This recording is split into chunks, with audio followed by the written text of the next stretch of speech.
Happy Friday, and Hello. welcome to a Trinity Family 5-Minute Friday. I am Andrew Weens, this is Bree Weens, and we are a Trinity family. We're here to help you and give you vision and tools to make the most of your moments and seize the days you have to influence children. We're in our Guardian series. Who is a guardian? Bonus, week 7. Week 7. And last week we looked at Hook, the film Hook, and Peter Pan, and how he asked children to help him remember things to help him in his future. This week we are looking at Paddington and his Aunt Lucy and how he takes a piece of her with him to this big city even when she's not there. Yeah, so Paddington 2 in particular has this element where Paddington's in big trouble. He ends up in jail with these really tough things. And if you haven't seen it, he's just this cute, lovable little bear. And he has this Aunt Lucy who adopted him when he was a young cub, who is still in South America in the jungle. And Paddington's moved to London, the big city. And he repeatedly throughout the film says these things. Well, Aunt Lucy used to say, one of those things is if you look for the good in people, you'll find it.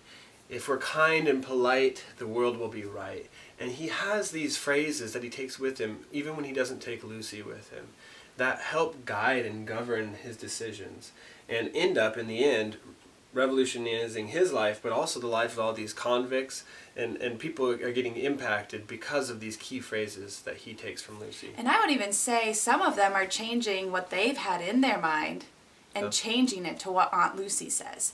And so noticing this powerful way we use words and speak to ourselves, I was with one of my daughters, and she was starting to put in some bows in her hair, and she said, "Oh, I'm making myself beautiful." And I was thinking, hold on, you're beautiful before you put in bows. Bows are fun, but I want my girls to know that before anything, they are beautiful and they are precious. And so seeing that as a potential problem, I talked with Andrew, and just this past week, I've started brushing their hair in front of the mirror and have them repeat after me different sayings about how they're beautiful, how they're made by God, different things that I want to instill in them as they brush their hair, so that when they brush their hair and I'm not there, these things are thoughts that they're already thinking, and it just naturally comes. And then I asked Andrew to help me write more of like a poem so it's catchy and so that it stays in their head with them. So, Andrew, can you give us some vision of bringing Aunt Lucy into our lives? I think the key thing, and the thing that I've been really thinking about a lot just in parenting in general, is how few memories kids take with them. And so much of what we give them is subconscious, but I think if we can capitalize an intentionality on these conscious moments, and specifically with words, and this Aunt Lucy, actually, I've been thinking about her quite a bit since ever I watched this movie, is what are the phrases that I want my kids to say, and my grandkids and my great-grandkids to say. Remember great-grandpa Andrew, he always used to say this. And those are I want a few key phrases that I'm known for. And one of those things, right, that I'm really wanting to be known for is growing up, not out. And, we've written the book and done t-shirts, and we've invested a lot financially and in time. And the thing that I'm realizing is that if nobody else ever reads it, nobody else is ever impacted, if my kids internalize I'm growing up, not out, and they can live that and pass that to their children, who pass it to their children, my money, my time, my efforts are well invested, and so it's worth it for me, And so I'm picking those phrases that I can hand down to them as gifts.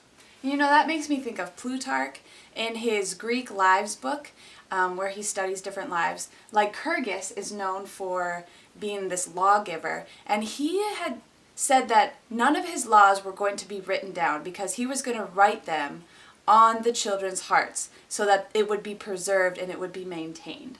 And so I think that's really what we want to do, is we want to write these things on our children's hearts. So, as you go into this week, I want to encourage you to think of different areas where you can start putting those phrases into children's minds, whether you're an Aunt Lucy or whether you're a mother or whether you're a school teacher, you can have sayings that influence and impact children. And if you want a good place to start, our new book, Growing Up Not Out, can be a place for you to start. Check it out at atrinityfamily.org. So, Thanks so much for joining us this Friday. Go share, deposit those seeds, those keywords in your kids, and enjoy this week with them. Take care. Happy Friday. Bye. Bye. Well, I forgot the kazoo this week, but it's a great opportunity to just send you out with an extra blast as we finish our Guardian series. Thank you for guarding childhood and helping kids grow up, not out. Go get them.